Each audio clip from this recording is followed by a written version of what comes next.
This is a Talk2Jack podcast with UnkuJack, exploring topics on heart, mind, soul, and the human experience. Let's talk.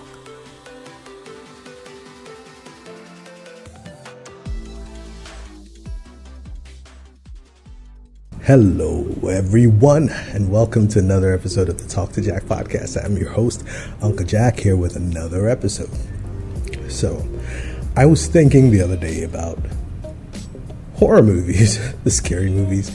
I'm not a big fan, to be honest. I will be absolutely honest. I don't really like them a lot. I don't mind a little bit of action, a little bit of thriller, a little bit of excitement in the movie, a little bit of suspense, that's fine. But the old school horror movies and Nightmare on Elm Streets and Freddy Krueger's and them, I just never really liked that. But the ones that I really, really detested were those movies where you're in a house with a bunch of friends and things like that, and then something starts happening in the house and one friend after the other starts to disappear.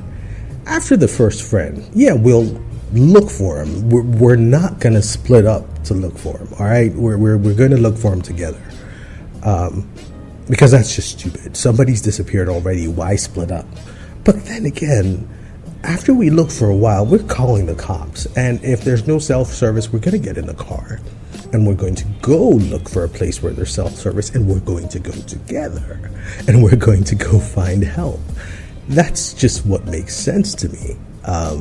Thinking about those horror movies, the things that actually happen in those movies where they're sitting down talking about all this stuff, like, did you hear that sound? And then the phone rings and and then you answer the phone and say, I'm coming to get you. I'm like, no, you're not. I'm not going to be here. You can come if you want to, but I'm going to be out of here. I'm not waiting around for that. Why would you even stay? Why would you stay in a place that is destructive, that is absolutely taking away everything in your space that makes you comfortable, that's taking away your support structure, that's taking away your friends and knocking them off one at a time? Why would you linger around in a spot that's no longer safe? It makes for good movies, that's why. It makes the movie enticing, it makes it exciting. I doubt that in real life any of us would find ourselves in that situation and hang around, right? Right? Wrong. I think we do it all the time. I'm guilty of it. I know I've done it. And I'm sure you have too. And I'm sure many of us do from time to time.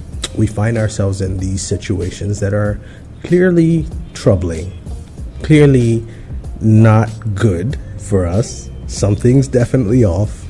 Something's definitely happening that shouldn't be happening. And we stay. Why do we stay? Why do we linger? Why do we try to investigate? Why do we try to fix it ourselves?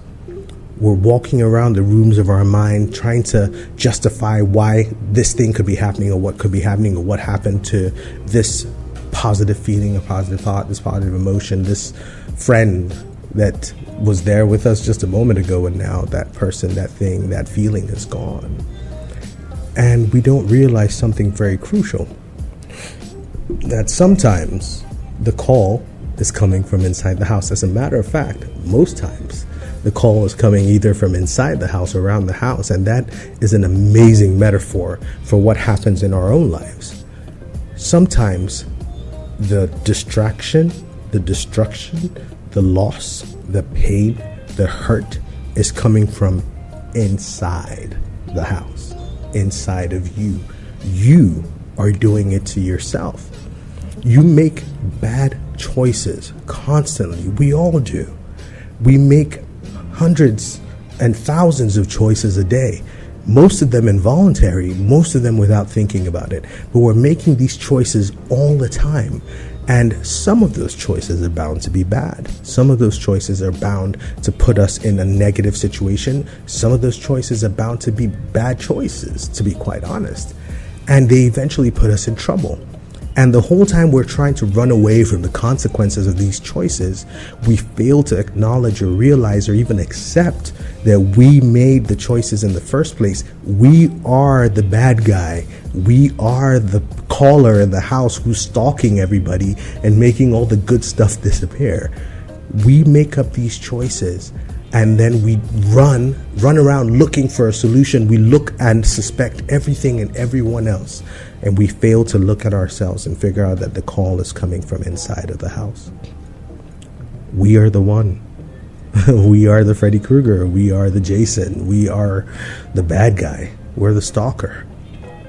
And if we don't address that fact, we end up back in the same situations again, where we're just lingering around in the house, running around looking for someone else to blame, and getting all the good things that are in our lives picked off one by one. Our trust and our devotion and our kindness and our goodness and our attention to detail and our selflessness and our peace and all the things that make us cozy and comfortable and good and attentive, all the things that make us fun to be around, all the things that make us diligent workers, all the things that make us fantastic family members. Because every time we get hurt, we lock up a piece of that, a piece of ourselves. Every time we are attacked or we feel attacked, we lock up another part of ourselves and it disappears.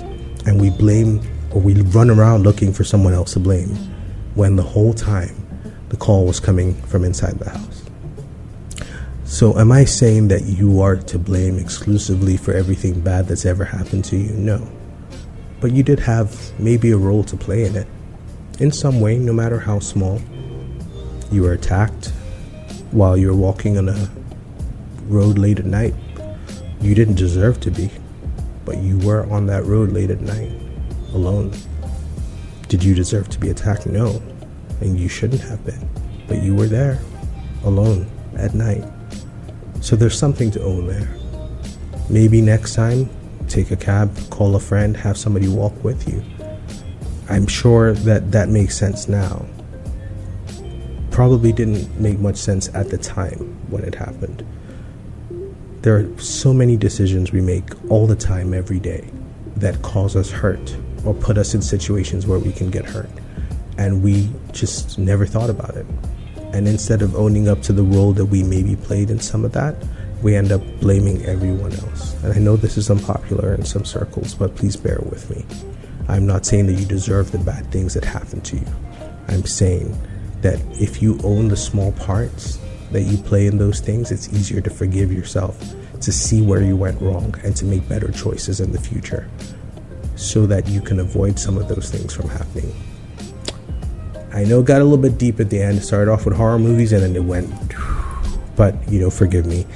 But I just thought it's important to note that we can't run from what choices that we make. We can't blame everything and everyone else for the choices we make.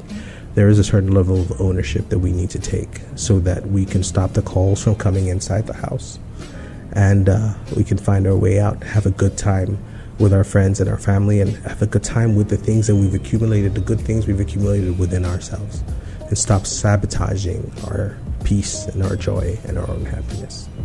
Anyway, that's my thought for today. I hope you enjoyed that. Have a great day, everyone. As always, like, share, and subscribe, and be inspired. This has been the Talk2Jack podcast with UnkuJack. Tune in next time for another episode.